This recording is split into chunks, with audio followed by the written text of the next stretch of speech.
And these types of incidents expose that greatly. I mean, I would have been interested. I didn't watch the whole thing, so I've only seen this clip a few times. Incidents expose that greatly. I mean, I would have been interested. I didn't watch the whole thing, so I've only seen this clip a few times. Greatly. I mean, I would have been interested. I didn't watch the whole thing, so I've only seen this clip a few times.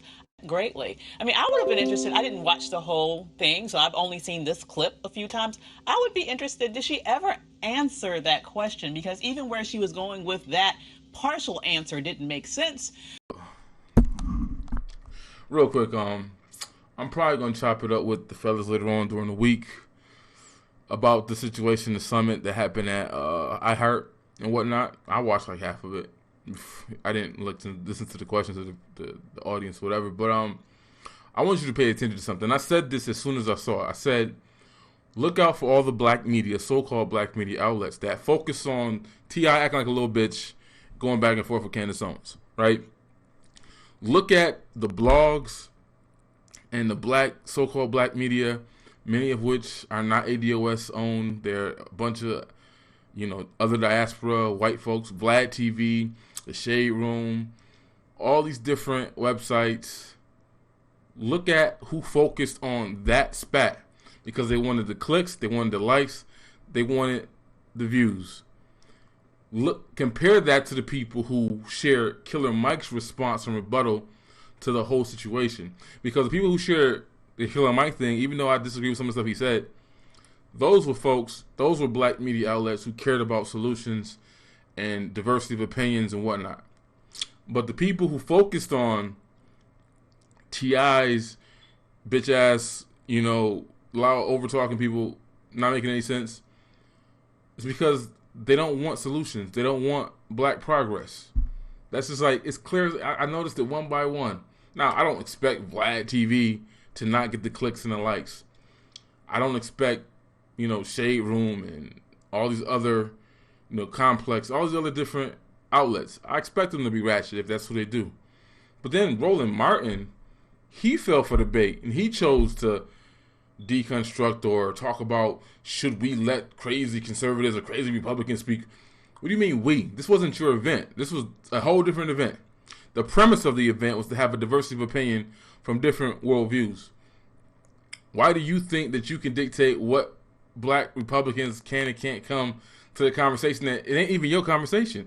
Every panel, every dialogue can't be like your panel where you have one Republican and y'all all just gang up and bully on them. Like, nothing gets solved doing that dumb shit.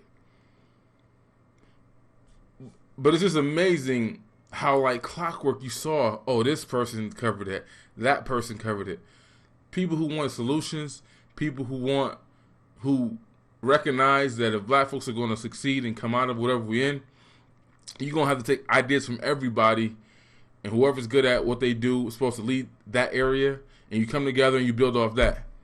But the people who want division, want to be divisive, want the ratings and the rhetoric and the screaming and the yelling and all that stuff, they focused on the T.I. clip with Candace Owens. Everybody else, even though some folks who I did see cover that did it to deconstruct it too and break it down, but at least they were focused on the things that Killer Mike said that was, ironically, he was the voice of reason on that panel. But that's just my quick thoughts. I'm sure I'm going to talk about it again later in greater detail. But I'm looking like, damn, Roland Martin's supposed to be the legit journalist and whatnot. And he fell for the bait. He chose to cover the nonsense. Now, I didn't watch this little thing yet, but he starts off playing the clip of T.I. and Candace Owens, and he preferenced his segment with, should we allow these crazy black Republicans who don't care about us? Who is us? What you mean? You think you speak for black America? When you Google Roland, it says Haitian American. It don't say ADOS. What you mean us? Whatever. All right.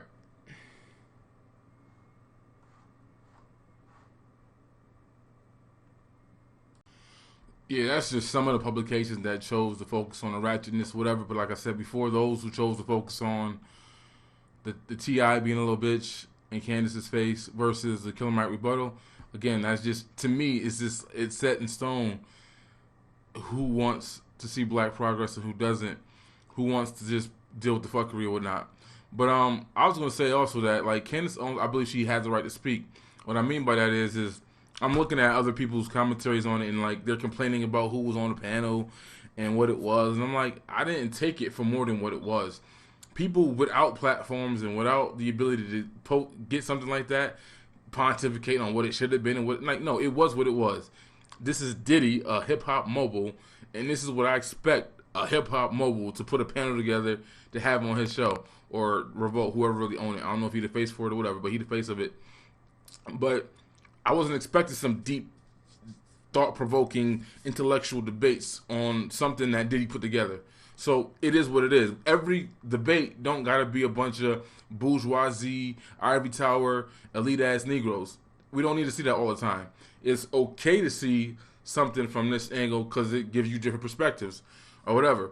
And I think Roland probably just wanted to be just like his response or his panel discussing the topic, where it was just all one-sided, Negroes all saying the same dumb shit, and no diversity of thought or opinions.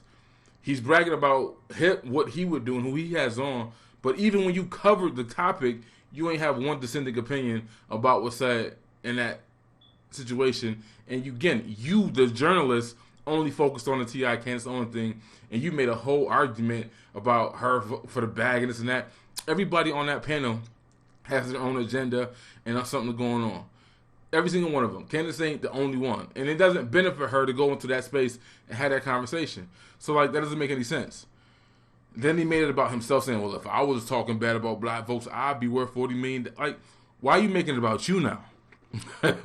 Like, who cares about that? Like, we know that Coonan sells because black folks ain't got no money and they can't prevent it from happening. We already know that. That's not some new information.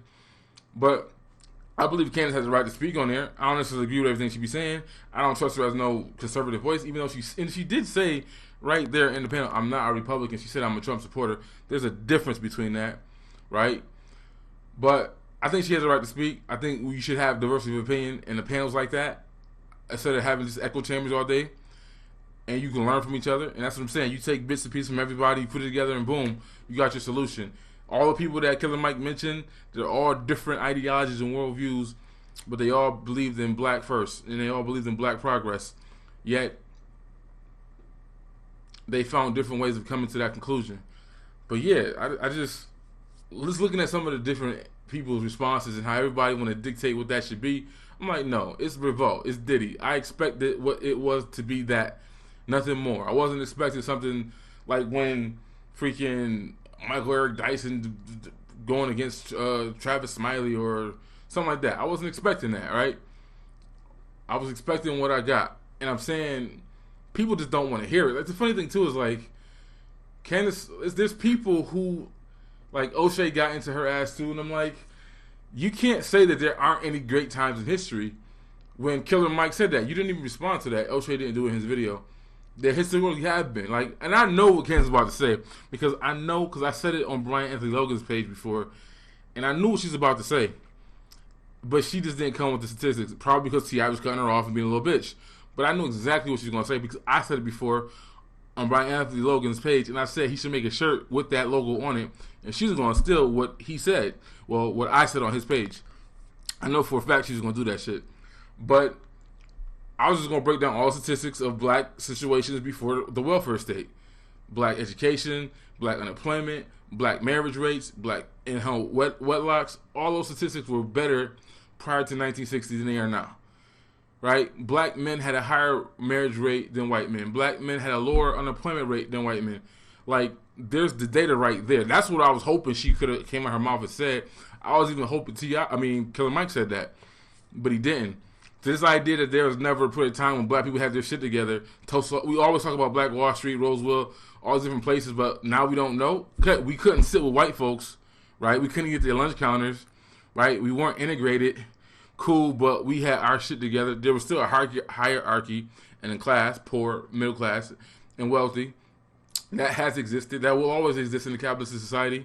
But our shit was more intact than it is today. When we look at the fact that black folks came from not reading at all to completely literate within 100 years. No group has ever done that before, ever. Come on, that's greatness. But today, as Candace correctly said, You go around a bunch of these inner city schools, little kids that are black can't read at grade level. Like, that's a problem. But anyways, I was just saying, like, you need dialogues with that diversity of opinion and not just one. The echo chambers got to stop because you don't benefit and learn from that. I listen to people that I disagree with more than I do to people I do because I already know what they're going to say. There's no point in listening to the choir, right? But anyways, that's my quick rant. Candace definitely has the right to speak there. All that stuff about her having a white dude, all that stuff about getting funded by white people, I get that in context. Is people are going to be turned off by that and not use it. But in that space, because everybody on that panel got some griminess, some past. T.I. is the king of the trap and went to jail for gun charges. So dope to his own people. During the height of the crack epidemic, he was out there selling it. Killer Mike as well. Tamika Mallory, she was with a Pookie and Ray Ray. He got killed in gun violence. That's why she's against gun violence, but she don't explain that her dude was about that life too. So I'm saying everybody on that panel got some shit that could disqualify them from speaking. So don't just single out Candace Owens' relationship or what she's funded by without looking at the fact that everybody else on that panel got some shit too. But Trina is a surrogate for Trump. So, like, of course I expect everything she said to be what she said. But instead of rejecting people from being in spaces, refute their arguments. Debate them. That's the whole point of the segment was, at least I thought it was, whatever. But anyways, I'm out. Probably talk about this again later on this week with the fellas.